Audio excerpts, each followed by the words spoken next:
Everyone, welcome back to my channel Lakhnavi Nawab in Korea. तो आप सब लोग तो बिजी होंगे KGSP स्कॉलरशिप अप्लाई करने में, तो हमने सोचा कि क्यों ना हम एक ऐसा वीडियो बना दें जिससे कि आप लोग को KGSP स्कॉलरशिप अप्लाई करने में और भी मदद मिल जाए। तो आज हमने एक ऐसे गेस्ट को बुलाया जो कि बहुत ही खास इंसान है और वो कोरिया में KGSP स्कॉलरशिप पे आए और अभी एक कोरियन कंपनी में काम कर रहे हैं। And let me tell you, he was among the first few candidates who came to Korea on undergraduate KGSP scholarship. So let's see what are his experiences and how did he apply in KGSP scholarship. So Deepak, would you like to introduce yourself? Yes. Hello everyone. मेरा नाम दीपक है और right now I'm working as a radio frequency engineer for a semiconductor company in Korea. And I came to Korea in 2015 on undergraduate scholarship. Today we will discuss about, we will look at the guidelines of KGSP undergraduate applications and we have also prepared some questions. We will look into it today. तो दीपक, क्या आप बता सकते हैं कि आपको KGSP scholarship के बारे में कैसे पता चला और आपने KGSP स्कॉलरशिप पे कैसे अप्लाई किया? इंडिया में I was learning Korean language in JNU and there I got to know about this scholarship while studying Korean. And I applied and fortunately I got it. हम आपसे पूछना चाहते हैं कि क्या आपकी लाइफ में KGSP स्कॉलरशिप की वजह से कोई चेंजेस आए हैं, और अगर वो चेंजेस आए हैं तो वो क्या पॉजिटिव है या फिर नेगेटिव है, या कैसे चेंजेस हैं वो? चेंजेस तो बहुत सारे हैं, स्पेशली मेरे लाइफ में काफी सारे चेंजेस हैं। अगर अभी कोरिया आए हुए 7 साल के आसपास होने जा रहा है, बट अभी 7 साल पहले वाले दीपक की बात करें, वैसे एज के साथ तो चेंजेस काफी सारी चीजें होती हैं, बट स्टिल अगर मैं अपनी खुद की बात करूं तो 7 साल पहले आई वाज शाई अंडर कॉन्फिडेंट बॉय, बट अभी इंडिया से बाहर आके जो एक्सपोजर हमें मिलता है, इंटरनेशनल एक्सपोजर, उसके बाद आप अलग अलग लोगों से मिलते हैं, अलग कल्चर, उनके सोचने का तरीका, तो उनसे आप बहुत सारी चीज़ें सीखते हैं जो आपको हमेशा एक पॉजिटिव डायरेक्शन की ओर आपको लेके जाती है। तो ये मेरे साथ भी हुआ है और यहाँ पे आने के बाद जो इंफ्रास्ट्रक्चर था कॉलेजेस में भी, वो भी काफ़ी सारी अच्छी चीज़ें रही हैं यहाँ पे। और एक जो स्कॉलरशिप का स्टार्टिंग पीरियड है, वहाँ से ही लेके आप क्या बोले, एक सेल्फ डिपेंडेंट पर्सन बन जाते हैं स्टार्टिंग से ही। तो ये आपको लाइफ में आगे जाके काफ़ी सारी चीज़ें सिखा देती है और ये मैंने अभी तक भी एक्सपीरियंस किया है अभी तक। हाँ, आपने सही कहा, क्योंकि मतलब जब आप अपने बल पे आते हैं किसी फॉरेन कंट्री में तो सब कुछ आपको अपने हाथ से सब कुछ करना होता है, किसी की मदद नहीं है, कोई मम्मी पापा नहीं होते आपको सपोर्ट करने के लिए, सब अपने हाथ से करना होता है। बैंक अकाउंट से लेके खाना पीना रहना सब मतलब आपके ऊपर होता है, तो इससे बहुत कुछ सीखने को भी मिलता है। और हाँ, क्या कह रहे थे आप? एग्जैक्टली, एक्चुअली क्योंकि अंडरग्रेजुएट स्कॉलरशिप में जो स्टूडेंट्स आते हैं वो टीनेजर्स होते हैं। मैं भी टीनेजर था उस समय।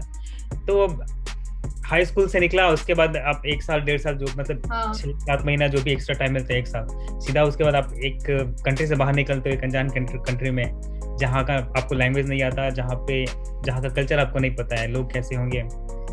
तो ये सारी चीजें आप स्टार्टिंग से ही सीखते हो एक काफी छोटे उम्र से, तो ये आगे जाके आपको बहुत सारी चीजें जो आप खुद से करना सीख जाते हो। बहुत अच्छी बात है कि आपने इसके बारे में बताया, क्योंकि ऐसे बहुत सारे लोग हैं जो कि 12th पास करने के बाद तुरंत इस स्कॉलरशिप को अप्लाई करना चाहते हैं, लेकिन उनको बिल्कुल भी आइडिया नहीं है कि अप्लाई कैसे करें। तो इसीलिए हमने आपको बुलाया कि आप एक मतलब स्क्रीन शेयर करके या जैसे भी मतलब एक प्रोसीजर दिखा दें कि कैसे स्कॉलरशिप को अप्लाई किया जाता है। बिल्कुल, हम लोग अभी स्टडी इन कोरिया वेबसाइट पे चेक करेंगे। अगर हम गूगल पे जाके स्टडी इन कोरिया GKS जो मैंने पहले से सर्च किया हुआ था उसको सर्च करेंगे तो ये खुल जाता है सीधा GKS का notice board study in Korea website पे। हाँ। यहाँ पे नंबर 237, ये 2022 global Korea scholarship for under graduate degree, इस पे क्लिक करेंगे और यहाँ पे ये जो डिटेल्स दिया हुआ इसमें जाके देख सकते हैं। 125 इंटरनेशनल स्टूडेंट्स फ्रॉम 6। अच्छा, तो इंडिया से कितने अंडर ग्रेजुएट स्टूडेंट सेलेक्ट होते हैं जनरली? ये मेरे टाइम में एक था। वाह। हाँ, 20 and you were selected? Yes, fortunately। यहाँ पे 1 year Korean language training plus 4 to 6 year degree program, और बैचलर्स डिग्री में 5-6 year आर्किटेक्चर और मेडिसिन जो ऐड कर दिया इन्होंने, मेरे टाइम में नहीं था, पहले भी नहीं था।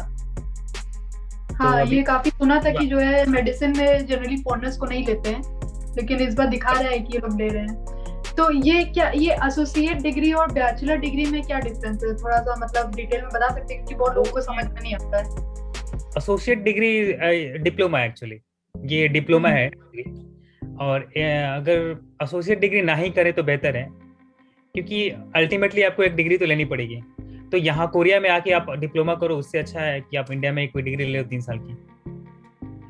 इंडिया की है इसमें 3-4 एम्बेसी ट्रैक के बाद यूनिवर्सिटी ट्रैक से भी 3 है, तो 336 होगा टोटल। फिर एसोसिएट डिग्री के लिए इन्होंने 2 दिया हुआ है इंडिया से। एम्बेसी ट्रैक क्या होता है और ये यूनिवर्सिटी ट्रैक क्या होता है, इसमें क्या डिफरेंस बता सकते हैं, क्योंकि लोगों को पता नहीं है। ये मेरे टाइम में ऐसे 2 चीजें नहीं थी, क्योंकि इंडिया से एक ही सीट थी, तो उस समय एम्बेसी ट्रैक ही था, यूनिवर्सिटी ट्रैक नहीं था। बट अभी इन्होंने एम्बेसी ट्रैक और यूनिवर्सिटी ट्रैक 2 अलग अलग कर दिया है। तो एम्बेसी ट्रैक में ये होता है कि आप अपने सारे डॉक्यूमेंट्स जो हैं उसको आप एम्बेसी में जमा करते हैं। फिर एम्बेसी आपका फर्स्ट राउंड इंटरव्यू लेती है। बट इंटरव्यू लेने के पहले वो लोग एप्लीकेशंस देखते हैं, उसमें जितने स्टूडेंट्स हैं उसमें किसको सेलेक्ट करके किसका इंटरव्यू लेना है, ये एम्बेसी वालों के ऊपर रहता है। और यूनिवर्सिटी ट्रैक में ये है कि आप अपना डॉक्यूमेंट्स जो है आप किसी भी यूनिवर्सिटी को भेज सकते हैं जिसमें आपको मन है एडमिशन लेने का, और वो डिसीजन यूनिवर्सिटी के पास होता है कि अगर वो आपको एडमिशन दे देती है, आपका एप्लीकेशन देख के इंटरव्यू लेके जो भी है आपको एडमिशन दे देती है, देने के लिए राजी हो जाती है, तो फिर वो आपका एप्लीकेशन जो है जो स्कॉलरशिप कमेटी है NIIED वहां पे भेजती है, और फिर डिसीजन वो लोग लेते हैं कि आपको स्कॉलरशिप देना है या नहीं देना है। हाँ, तो क्या इसमें यूनिवर्सिटी ट्रैक बेटर होगा या फिर एम्बेसी ट्रैक बेटर होगा अप्लाई करना? ये जितनी भी अच्छी यूनिवर्सिटीज हैं उसको इन्होंने एम्बेसी ट्रैक में रखा हुआ है, इसलिए आपको एम्बेसी ट्रैक से अप्लाई करना चाहिए, क्योंकि आपको अच्छी यूनिवर्सिटी मिल सकती है। बट एम्बेसी ट्रैक से अप्लाई करने का नुकसान ये है कि एप्लीकेंट्स ज़्यादा हो चुके हैं K-pop वगैरह की वजह से। एनीवे, तो अभी कंपटीशन ज़्यादा है, तो इसमें क्या होगा कि अगर आप एम्बेसी ट्रैक से अप्लाई करते हैं तो मेरा ये सजेशन रहता है लोगों की, अगर आपका 12th में मार्क्स काफ़ी ज़्यादा है, एटलीस्ट आपके मार्क्स अगर 85% से ऊपर हैं 12th में, तभी आप एम्बेसी ट्रैक से अप्लाई करो। क्योंकि इसमें क्या हुआ कि मान के चलो 3 जो सीटें हैं इंडिया के लिए एम्बेसी ट्रैक से, तो उसके लिए मान के चलो जो भी 30-40 स्टूडेंट्स जितने भी अप्लाई किया, उसमें से 10 स्टूडेंट्स ऐसे जरूर होंगे जिनका मार्क्स कम से कम 90+ होगा। वो तो सही बात है। तो अब उनको यहाँ से वहां पे एक बार जब एप्लीकेशन सबमिट हो चुका है, तो उनको रिजेक्ट करना है लोगों को कि किसका इंटरव्यू नहीं लेना है। तो वो बस देखेंगे कि हाँ भाई किसके मार्क्स अगर कम है, उसमें से मैक्सिमम प्रोबेबिलिटी यही है कि जिसके मार्क्स कम होंगे उसको हटा देंगे, जिसके मार्क्स ज्यादा होंगे। पहला क्राइटेरिया तो बल्कि मार्क्स ही रहता है कि अगर आपके 80% से कम है तो आपको हटा ही देंगे। हाँ, वो हटा देंगे। हाँ, ये तो ऑब्वियस है कि अगर मेरे सामने भी खुद भी सामने 90% और 80% रखा होगा तो हम ऑब्वियसली 90% को चूज करेंगे। उसके बाद जो और भी 90% वाले हैं उनकी प्रोफाइल मैच करेंगे। 80% वालों की तो कहीं भी नंबर में आते ही नहीं है प्रोफाइल। हाँ बिल्कुल, हाँ ये बात है। और इसलिए मैं लोगों को सजेस्ट करता हूँ कि अगर आपके मार्क्स 85% से कम है तो आप यूनिवर्सिटी ट्रैक में जाओ। इसमें जो लिस्ट में यूनिवर्सिटीज दी है उसमें से हम पहले डिसाइड करें कि हमको कौन सी यूनिवर्सिटी में अप्लाई करना है, और फिर वहां पे उस यूनिवर्सिटी में देखे जाके कौन कौन से कोर्सेज अवेलेबल हैं और फिर अप्लाई करना है ना। यस, इन्होंने अभी ये यूनिवर्सिटी इंफॉर्मेशन जो ये फाइल है इसमें भी दिया हुआ है इन्होंने। इसको जब हम खोलेंगे तो इसमें यूनिवर्सिटीज और उसके डिपार्टमेंट्स भी हैं। इसमें ये भी लिखा हुआ है टाइप ए यूनिवर्सिटीज में कोरियन में भी क्लासेस होंगी और इंग्लिश में भी होगी। बट जो टाइप ए है इसमें मेरे हिसाब से 60-40 का रेशियो होना चाहिए। 60% कोर्सेज जो हैं इंग्लिश में होंगी, 40% जो है कोरियन में हो सकती है। इसमें भी हो सकता है जैसे जहाँ से मैंने पढ़ाई की है कोरिया यूनिवर्सिटी में, मेरा इंजीनियरिंग डिपार्टमेंट था, वहाँ पे 100% क्लासेस इंग्लिश में। टाइप बी है और यूनिवर्सिटी ट्रैक की जो कॉलेजेस हैं इसमें चांसेस कम होगा कि आपकी कोर्सेज इंग्लिश में होंगी। हो सकता है कुछ कोर्सेज हो, बट प्रोबेबिलिटी यही है कि वहाँ पे ये रेशियो जो है उल्टा हो जाता है, 40-60 का आप लेके चलो। तो उसके लिए मतलब जिसको कोरियन नहीं आती है तो वो बहुत अच्छे से उसको 1 साल के लिए जो Korean language training program provide किया जाता है KGSP स्कॉलरशिप के अंडर, उसको बहुत अच्छे से पढ़ना होगा। तो वो सफिशिएंट होती है या फिर उसके अलावा भी कुछ पढ़ना होगा? अब जैसे जो हम लैंग्वेज स्कूल में पढ़ते हैं कोरियन लैंग्वेज, वो जैसे मेरा इंजीनियरिंग था तो वहाँ भी जैसे प्रोफेसर्स कई बार कोरियन में बोलते थे, क्योंकि मेजोरिटी तो कोरियन लोगों की है, हाँ। इसलिए प्रोफेसर्स जो है कभी इंस्ट्रक्शन जो है कोरियन में देते थे उनको समझाने के लिए, तो उसमें बहुत सारी चीजें समझ में आती नहीं थी। तो हम्म। इसमें क्या होता है कि आप जो लैंग्वेज स्कूल में सीखते हैं वो आपको बस नॉर्मल एवरीडे कम्युनिकेशन के लिए इतना सिखा देंगे कि आपको दिक्कत नहीं होगी क्लास में। हाँ, लेकिन हाँ। अगर आपके कोर्स मटेरियल जो है अगर कोरियन में है तो वहाँ पे दिक्कत हाँ। आने लगती है, क्योंकि आप वो सारे वर्ड्स बिल्कुल नए होंगे आपके लिए, तो वहाँ पे तो दिक्कत उसके लिए होती थोड़ी है। एक्स्ट्रा मेहनत करनी पड़ेगी, एक्स्ट्रा मतलब अलग एफर्ट से। खुद हाँ। लगाना पड़ेगा। जैसे कि जो सऊल से थोड़ा हटके, तो वहाँ पे जनरली बुक्स कोरियन में ऑफर होती हैं, और ऐसा आपके पास ऑप्शन होता है कि आप एग्जाम इंग्लिश में लिख सकते हैं, लेकिन बुक्स और क्लास जो इंस्ट्रक्शन होता है वो कोरियन में ही चलता है। हाँ, ऐसा भी ये सुना है कि मेरे साथ भी था। हमें अपने मेजर के अलावा जो है दूसरे डिपार्टमेंट्स के भी कोर्स करने पड़ते थे। तो मेरा एक कोर्स था लाइफ साइंस का, तो वो कोरियन में था। फिर मैंने प्रोफेसर से बात किया कि प्रोफेसर क्लास में तो समझ में आ नहीं रहा है, आप एग्जाम मेरा इंग्लिश में ले लो। हाँ। तो उन्होंने इंग्लिश में हम 2 लड़के थे क्लास में फॉरेनर्स, और बाकी लगभग 60-65 बच्चे कोरियन थे, तो उन्होंने हमारे लिए इंग्लिश में क्वेश्चन पेपर तैयार किया। आपको हाई स्कूल ग्रेजुएट होना चाहिए, और अगर आपको फरवरी 28 2022 तक आपके पास हाई स्कूल की डिग्री होनी चाहिए, तभी आप स्कूल में अप्लाई कर सकते हो, अदरवाइज नहीं कर सकते। और ग्रेड्स की बात करें तो यहाँ पे एक काफ़ी ज़्यादा कन्फ्यूजन रहता है। जैसे मेरा जो था बिहार बोर्ड था, और भी बहुत सारे स्टेट बोर्ड है जहाँ पे 80% मार्क्स नहीं आ पाते हैं स्टूडेंट्स के। तो हाँ। इसलिए यहाँ पे एक आपके पास ऑप्शन ये हो जाता है कि इन्होंने लिखा हुआ है कि B rank within the top 20% of one's class. तो मेरा भी 12th में 80% मार्क्स नहीं है, बट मुझे मेरे स्कूल से ये टॉप 20% का सर्टिफिकेट मिल गया। अगर आप अपने स्कूल में टॉप 20% में हो तो ये आप स्कूल से बट एक सर्टिफिकेट बनवा लीजिए। आप अपने प्रिंसिपल के लेटर हेड पे भी ये लिखवा सकते हैं, और आप सबमिट कर सकते हो कि आप अपने स्कूल के टॉप 20% में हो, और आपका काम हो जाता है। रिकमेंडेशन लेटर आप अपने स्कूल के प्रिंसिपल से ले सकते हो या फिर टीचर से ले सकते हो। सिटीजनशिप के लिए आप अपना आधार कार्ड लगा दे, पासपोर्ट लगा दे, जो भी है। वोटर आईडी कार्ड एक सिटीजनशिप का प्रूफ होता है कि आप उस कंट्री में वोट दे रहे हो, तो वो लगा सकते हो। तीनों में से कोई भी एक डॉक्यूमेंट लगा सकते हैं। सर्टिफिकेट ऑफ ग्रेजुएशन में आप अपना हाई स्कूल का सर्टिफिकेट लगा दें, या फिर नहीं है तो अपीयरिंग वाला लगा सकते हैं। ट्रांसक्रिप्ट में हाई स्कूल का जो मार्कशीट है वही लगा, क्योंकि हाई स्कूल में ट्रांसक्रिप्ट नहीं होगी, हमारे यहाँ मिलता भी नहीं है। बहुत लोग क्वेश्चन पूछते हैं मार्कशीट और ट्रांसक्रिप्ट क्या होता है, तो उसके लिए हम आपको बता दें कि मार्कशीट क्या होता है। मार्कशीट हर एक सेमेस्टर का मार्क्स होता है, और ट्रांसक्रिप्ट होता है सम ऑफ ऑल दी सेमेस्टर्स। लेकिन क्योंकि हमारे इंडिया में ऐसे सेमेस्टर वाइज नहीं डिवीजन होता है जैसे कि दूसरी कंट्रीज में होता है, तो 12th में आप सिर्फ अपनी मार्कशीट लगा दें, वो काफी हो। प्रूफ ऑफ एज में आधार कार्ड, पासपोर्ट, ये हो जाएगा। बर्थ सर्टिफिकेट भी लगा सकते हैं अगर आपके पास इंग्लिश में है तो, नहीं तो आपको ट्रांसलेट करके इंग्लिश में लगाना पड़ेगा। अच्छा, तो वो ट्रांसलेट किससे करवाते हैं, मतलब कि कोई स्पेशल इंसान होता है इसके लिए, डेजिग्नेटेड होता है, या फिर मतलब मान लीजिए हमको कोरियन आती है तो कोई हमको जानता है तो वो हमको देते हैं तो हम ट्रांसलेट कर दें, तो ये भी चलेगा क्या? तो हमें एक ऑथोराइज्ड एक सिग्नेचर या फिर सील स्टाम्प चाहिए होगा कि किसने इसको ऑथोराइज किया है। तो अच्छा। अगर आपने अपना डॉक्यूमेंट ट्रांसलेशन कराया है तो आप उसको नोटराइज करा लो, या फिर एम्बेसी के किसी स्टाफ से आपका वो चाहिए, अप्रूवल चाहिए। आपके पास कोरियन और इंग्लिश प्रोफिशिएंसी टेस्ट है तो बिल्कुल लगाइए। ये मेरे पास टॉपिक लेवल 2 था इंडिया से ही, तो इसका शायद मुझे बेनिफिट मिल गया था। पासपोर्ट कॉपी वो बाद में जरूरत पड़ती है। तो पासपोर्ट कॉपी अगर मतलब मेरे पास पासपोर्ट नहीं है तो हम एप्लीकेशन के टाइम मेरे पास पासपोर्ट नहीं है तो कोई ऐसे दिक्कत वाली बात नहीं है ना, ये बाद में जरूरत होगा?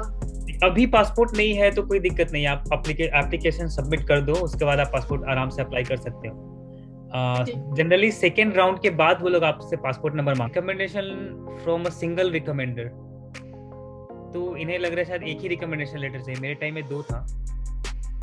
who can provide through assessment on the applicant's academic abilities। तो क्योंकि एकेडमिक एबिलिटीज पे फोकस करने की बात कही है, तो आई गेस ये आपको अपने स्कूल के प्रिंसिपल या फिर स्कूल में टीचर से लेना बेहतर होगा रिकमेंडेशन लेटर। सील्ड होना चाहिए एनवेलप में, और एम्बेसी या फिर यूनिवर्सिटी ट्रैक जो भी हो वहाँ पे आपको भेजना है। हाँ, तो जैसा इन्होंने लिखा है कि embassy track applicant must choose and write 3 different universities and must include at least 1 university from type B.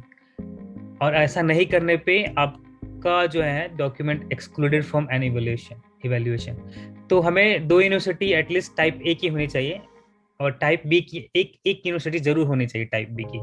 तो 3 में एक बी का और 2 ए का आप कर सकते हैं, तीनों ए का नहीं कर सकते हैं, या फिर आप तीनों बी का कर सकते हो, तीनों ए का नहीं होना चाहिए। और यूनिवर्सिटी ट्रैक में एक यूनिवर्सिटी ही रखना है आपको, जो यूनिवर्सिटी ट्रैक में यूनिवर्सिटीज दी हुई हैं उसमें से आपको एक चूज करना है। और सर्टिफिकेट्स में इंस्ट्रक्शन है कि कॉन्सुलर ऑथेंटिकेटेड और अपोस्टाइल्ड, बट एम्बेसी वालों ने अभी कल ही अपने फेसबुक पेज पे अपडेट किया था कि वो फर्स्ट राउंड के लिए नोटराइज डॉक्यूमेंट एक्सेप्ट करेंगे। तो जैसे one consular authenticated document apostille और नोटराइज्ड, और 3 फोटोकॉपीज बनानी है। तो एक जो भी आपका डॉक्यूमेंट है ओरिजिनल, उसका फोटोकॉपी बनाओ, उस फोटोकॉपी को नोटराइज कराओ, तो वो आपका ओरिजिनल बन जाएगा। और फिर उसके नोटराइज कराने के बाद उसके 3 सेट और बना लो, तो टोटल 4 सेट हो जाएंगे डॉक्यूमेंट के। और यूनिवर्सिटी ट्रैक एप्लीकेंट्स जो है 1 कंसुलर ऑथेंटिकेटेड और अपोस्टाइल डॉक्यूमेंट जो है यूनिवर्सिटी को भेजनी है। और जितने भी सर्टिफिकेट है वो अपोस्टाइल होनी चाहिए या फिर कंसुलेट से ऑथेंटिकेटेड होनी चाहिए। यूनिवर्सिटी ट्रैक में आपको यूनिवर्सिटी में पूछना पड़ेगा कि उनकी क्या रिक्वायरमेंट है। अच्छा, तो ये भी केस है। तो फिर तो वही जो लोग यूनिवर्सिटी में अप्लाई कर रहे हैं तो प्लीज अपनी अपनी यूनिवर्सिटी में पता कर लीजिए कि क्या क्या रूल्स हैं, क्योंकि अगर आप नोटराइज करा के भिजवा दिए तो हो सकता है कैंसिल हो जाए डॉक्यूमेंट। और इन्होंने लिखा हुआ है कि जिनकी सर्टिफिकेट एक ही बार मिलती है इंडिया में, जैसे इंडिया में एक ही बार मिलती है सर्टिफिकेट जो भी मिलती है, तो उसके लिए आपको वहीं ऑथेंटिकेशन कराओ या फिर अपोस्टाइल कराओ, जो भी है, एक फोटोकॉपी करा के, और उसको आप यहाँ पे भेजो। ओरिजिनल डॉक्यूमेंट नहीं भेजना होता है। जो है एप्लीकेशन पीरियड में ये अलग अलग कंट्री के हिसाब से अलग अलग होता है, तो एम्बेसी से आप पूछ सकते हो कि कब है लास्ट डेट। आई गेस 10 अक्टूबर है, जो उन्होंने फेसबुक पोस्ट डाला था कल, उसके हिसाब से। यूनिवर्सिटी ट्रैक का अलग अलग यूनिवर्सिटीज के हिसाब से अलग अलग होता है। और एप्लीकेशन सबमिशन में अगर हम ये A4 साइज के ही जो भी है डॉक्यूमेंट जमा करने पड़ते हैं। इवैल्यूएशन मेथड में अगर हम देखें तो ये आपके पर्सनल स्टेटमेंट, स्टडी प्लान वगैरह देख के, आपका रिकमेंडेशन लेटर देख के ये इवैल्यूएट करेंगे आपको। एडिशनल पॉइंट मिलेगा अगर जिसके पास टॉपिक स्कोर है, टॉपिक लेवल है 3 और अबव। इसके अलावा इवैल्यूएशन प्रेफरेंस में एक और भी चीज लिखा है कि ओवरसीज कोरियंस, और इसके बाद अंडर प्रिविलेज्ड बैकग्राउंड के जो स्टूडेंट हैं उनको, और एम्बेसी ट्रैक में जो साइंस मेजर वाले हैं, साइंस और इंजीनियरिंग मेजर वाले हैं, इनको रीजनल यूनिवर्सिटी में प्रेफरेंस मिलेगा। एक्चुअली कोरिया में जो है मैंने देखा है कि साइंस और इंजीनियरिंग वालों को ये प्रेफर करते हैं। और ये पीरियड है 5 to 7 years बैचलर डिग्री के लिए, 4 से 6 साल डिग्री प्रोग्राम, 2 से 3 साल एसोसिएट डिग्री प्रोग्राम, और लेवल 3 कम से कम आपको पास करना पड़ता है ये लैंग्वेज ट्रेनिंग में। तो अगर मान लीजिए नहीं होता है लेवल 3, तो फिर क्या वो वापस भेज देंगे? पहले वो 6 महीने का एक्सटेंशन देते थे, अभी देते हैं कि नहीं पता नहीं, ये तो नहीं पता, अभी शायद दे देते। अगर मान लीजिए आपके पास ऑलरेडी 5 लेवल या फिर 6 लेवल है, तो फिर आपके पास ये बेनिफिट है कि आपको लैंग्वेज ट्रेनिंग करने की जरूरत नहीं है, डायरेक्ट आप अपना बैचलर प्रोग्राम स्टार्ट कर सकते हो, बैचलर या फिर मास्टर जिसके लिए भी अप्लाई किया है, जैसे हमने स्किप कर दिया था। और बेनिफिट्स में टॉपिक लेवल 5 निकल जाता है तो आपको 1 लाख वॉन जो एक्स्ट्रा मिलते हैं 2 साल तक के लिए यूनिवर्सिटी जाने के बाद। एप्लीकेशन चेकलिस्ट है, इसमें ये जो है आपने उसको चेक करना है। और ये स्कॉलरशिप एप्लीकेशन जो भी है ये भर दो। इसमें सबसे ज्यादा दिक्कत लोगों को ये होती है कि इसमें क्या भरना चाहिए हाई स्कूल ग्रेड्स में, फर्स्ट ईयर सेकेंड ईयर। इसके बारे में बहुत सारे लोग पूछते हैं, तो इसके बारे में थोड़ा सा बता दीजिए कहाँ पे क्या। मेरे टाइम में जहां तक मुझे याद है कि मैंने ये सारे बॉक्सेस में NA लिखा हुआ, not applicable, not applicable, not applicable. सिर्फ ये दो बॉक्सेज है लास्ट के, क्युमुलेटिव GPA और स्कोर परसेंटाइल, इसमें मेरे जो 12th के परसेंटेज थे वो दोनों बस लिखा है। रैंक वगैरह जो भी है सब नॉट एप्लीकेबल लिख करके लिखा हुआ था जहां तक याद है। और रैंक के लिए कोई टेंशन लेने की जरूरत नहीं है, बस इसमें एक भरना होता है और कुछ नहीं। पर्सनल स्टेटमेंट जो है एक हाई स्कूल पास आउट के लिए लिखना थोड़ा सा डिफिकल्ट हो जाता है, तो आप अपने टीचर से बात करके लिख सकते हैं। किसी भैया सीनियर जो भी है जो आपको अच्छा गाइड कर सकते हैं, उनसे बात करके उनसे गाइड लेके आप लिख सकते हो। पर्सनल स्टेटमेंट में आपको थोड़ा सा ऐसे नहीं लिखना है कि जैसे कि हम एक एग्जांपल देते हैं, फॉर एग्जांपल आप अपने स्कूल के कैप्टन रहे, तो आप ये डायरेक्ट नहीं लिखिए कि भाई I was a school captain. I was a school captain is a good thing, but if you explain what were the opportunities you had while you were the school captain, or what were the risks and problems which you faced and how you handle those problems. अगर आप वो mention करें तो मतलब एक story बना के, तो उसके बेसिस पे मतलब वो काफी इम्प्रेसिव हो जाएगा कि दिखा रहे कि भाई आप स्कूल कैप्टन थे, ये प्रॉब्लम आई और आपने उसको सॉल्व किया, तो ये आपकी एक लीडरशिप क्वालिटीज भी दिखाएगा, प्रॉब्लम सॉल्विंग स्किल्स भी दिखाएगा. तो ऐसे लिखना होता है पर्सनल स्टेटमेंट में. और ये जो फैमिली और एजुकेशन बैकग्राउंड में, इसमें आपको ये नहीं मेंशन करना है कि I come from a poor family. Nobody wants to see कि आप पुअर फैमिली से आते हैं या कहाँ से आते हैं.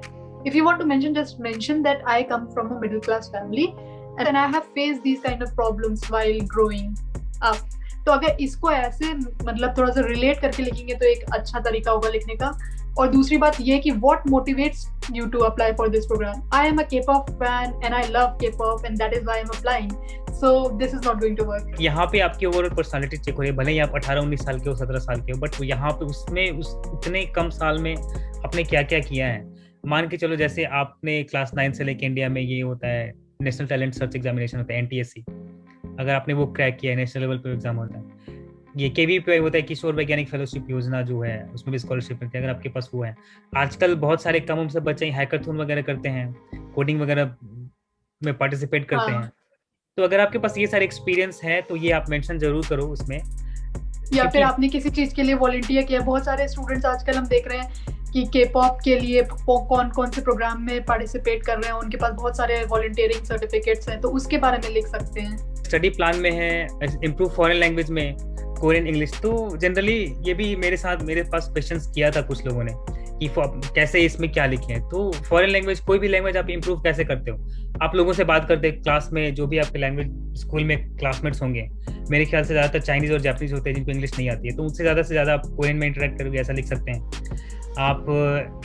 कोरिया में तो बहुत ज़्यादा फेमस भी है, आप लैंग्वेज मीटअप्स होते हैं कॉफ़ी शॉप में, तो वहाँ पे उस मीटअप में जाके आप लोगों से मिल सकते हैं, बात कर सकते हैं, आप क्लब्स ज्वाइन कर सकते हो. ये भी बोल सकते हैं कि जैसे कि डे टू डे लाइफ में as a foreigner when you come to a new country, you will try to use as much of Korean language as you can and not try to speak in English. वो आप ये भी लिख सकते हो कि जो भी क्लास में पढ़ाई होगा उसको प्री स्टडी कर लिया, फिर उसको रिव्यू किया, होमवर्क टाइम से किया. एक्चुअली लैंग्वेज स्कूल में मजा आता है, बट होमवर्क मैंने कभी किया नहीं था. एक्चुअली बहुत डांट पड़ती थी लैंग्वेज स्कूल में कि तुमने होमवर्क क्यों नहीं. बट ये भी लिख सकते हैं कि टॉपिक के एग्जाम के लिए जो है टॉपिक वेबसाइट से जाके क्वेश्चन पहले से ही डाउनलोड करके थोड़ा बहुत सॉल्व कर लिया. अभी तो लिखने के लिए तो आप ये लिख सकते हैं. हाँ, लिखने के लिए जो आप कर सकते हो, जैसे कोरियन दोस्त बना लिया, कॉलेज में क्लब्स वगैरह होते हैं वो आप ज्वाइन कर लेंगे. इसके अलावा goal of study and study plan जो है, आप इसमें अपना क्या, आप कैसे पढ़ोगे, क्या है आपका प्लान, वो आपको अपने मेजर के हिसाब से लिखना पड़ेगा. तो ये आप देख लो, जैसे इंजीनियरिंग क्या है तो आप उस फील्ड में क्यों पढ़ना चाहते हैं, तो ये भी कर लो, लिख सकते हैं अपने. और फ्यूचर प्लान इन कोरिया और another country after study in Korea. तो अगर मेरा खुद का बताऊँ तो मेरा ये था कि जो यहाँ से डिग्री लेने के बाद 3-4 साल जो भी है, 2 साल तक यहाँ पे जॉब करना है, उसके बाद ही इंडिया कहीं जो और जाना है. तो मेरा तो अभी 2 साल हो गया है ऑलमोस्ट कोरिया में जॉब करते हुए. कुछ MBA करने का प्लान है, या फिर इंडिया जाके किसी को UPSC का तैयारी करना होता है, IAS बनना होता है, तो ये भी लिख सकते हैं. हमको लगता है कि ये सब लिखना इज नॉट वेरी यूजफुल, क्योंकि यहाँ पे अगर आप ये लिख देंगे कि हमको यहाँ से पढ़ाई करने के बाद इंडिया जाके UPSC करना है, तो खुद सोचो कि वो लोग क्यों तुम्हें लेंगे जब तुमको ultimately you don't have to contribute to the Korean society, और you don't have to contribute what you have learned from Korea to your country. तो may be you can write something like related to your major which you can either contribute to Korea और to your country, something like which is like makes more sense. जो ये भी statement of purpose study plan जो भी है, इसमें आप थोड़ा बहुत एग्जैजरेट कर दें, इतना ही एग्जैजरेट करें जो आप जस्टिफाई कर सकें. अदरवाइज मैंने अभी यहाँ पे लिख दिया कि चांद तारे तोड़ लाऊंगा, आसमान में उड़ जाऊंगा, तो ये सारी चीजें अगर लिखते हो फिर जो पॉसिबल है नहीं, जो ये पढ़ेंगे उनको पता रहेगा अरे ये क्या लिख दिया इसने. तो बहुत ही फैंसी वर्ड्स यूज करने की जरूरत नहीं है, नॉर्मल इंग्लिश यूज करो, लेकिन जो कंटेंट है वो अच्छा रखो. हाँ, और जैसे आपने बोला कि एवरीबॉडी लाइक्स स्टोरी, एक्चुअली तो आप स्टोरी में लिखोगे तो पढ़ने में मजा आएगा, जो भी पढ़ेगा उसको, तो स्टोरी के फॉर्म में होगा तो बेटर होगा. के अलावा बस एक लास्ट आई गेस की है रिकमेंडेशन लेटर. तो ये आप रिकमेंडेशन लेटर जो ये फॉर्मेट है, यही आपको अपने स्कूल के प्रिंसिपल से ले लो या फिर स्कूल टीचर से ले लो. ये हम लोग को फॉर्म डाउनलोड करके अपने प्रोफेसर को देना है, जिससे भी रिकमेंडेशन लेना है उसको देना है, उससे कहना है कि फिलअप करे, और फिर उस पर स्टैम्प लगा के खुद ही एनवलप में रख के फिर उस पर स्टैम्प लगाएं. हम लोग इस रिकमेंडेशन लेटर को देख नहीं सकते। हम लोग ओपन करेंगे, अगर सील हम लोग ने ओपन करी हुई रखी डॉक्यूमेंट्स में तो फिर हम लोग डिस्क्वालीफाई हो जाएंगे। बिल्कुल। और यहाँ पे ये क्वेश्चंस दिए हुए हैं, how long have you known the applicant and in what relationship. तो ये आपके जो रिकमेंडर है वो अलग पेपर पे लिख सकते हैं, लिखेंगे ये जो भी लिखना है इनको। यहाँ पे इंटीग्रिटी, रिस्पॉन्सिबिलिटी, इंडिपेंडेंस और ये अडेप्टेबिलिटी जो भी है, अचीवमेंट्स जो है, ये आपके जो रिकमेंडर है वो अलग पेपर पे भी लिख सकते हैं और ये इसके साथ वो अटैच करेंगे, इसको दोनों को सील कर देंगे। रिकमेंडर्स को कहा गया है कि आप इसको एक प्रिंट करिए और 3 कॉपी इसकी बना लीजिए, एक ओरिजिनल हो जाएगा और 3 फोटो कॉपी, मतलब हमारे पास टोटल 4 कॉपीज हो जाएंगी, एक ओरिजिनल और 3 फोटो कॉपी। ऊपर डॉक्यूमेंट्स के भी 4 कॉपीज बनानी थी, एक ओरिजिनल और 3 फोटो कॉपी, तो टोटल 4 सेट जो है एम्बेसी में जमा करना पड़ेगा। और यूनिवर्सिटी के लिए क्या होता है? Single 1 set. मेडिकल असेसमेंट ये सेकंड राउंड के बाद मांगते हैं। थैंक यू दीपक इस सब के बारे में स्टेप बाय स्टेप बताने के लिए। तो would you like to say some last words to the KGSP applicants? I'll just say all the best to everyone जो भी अप्लाई कर रहे हैं उनको मेरी तरफ से बेस्ट विशेस हैं। और अगर नहीं भी मिले तो डोंट लूज होप। इंडिया में भी बहुत सारे अच्छे अच्छे कॉलेजेस हैं जहाँ पे आप पढ़ सकते हैं, उसके बाद आप मास्टर्स में ट्राई कर सकते हैं और फिर कोरिया ही नहीं किसी और कंट्रीज में भी जाके आप ट्राई कर सकते हैं स्कॉलरशिप, बहुत सारे स्कॉलरशिप। All the best. तो कैसा लगा आपको मेरा वीडियो? क्या आपके मन में जो भी सवाल थे उन सवालों का जवाब आपको मिला? अगर नहीं मिला तो आप कमेंट सेक्शन में जरूर लिखिए। तो हम आपको मिलते हैं अगले वीडियो में, तब तक के लिए बाय, धन्यवाद and yes don't forget to subscribe my channel. Bye.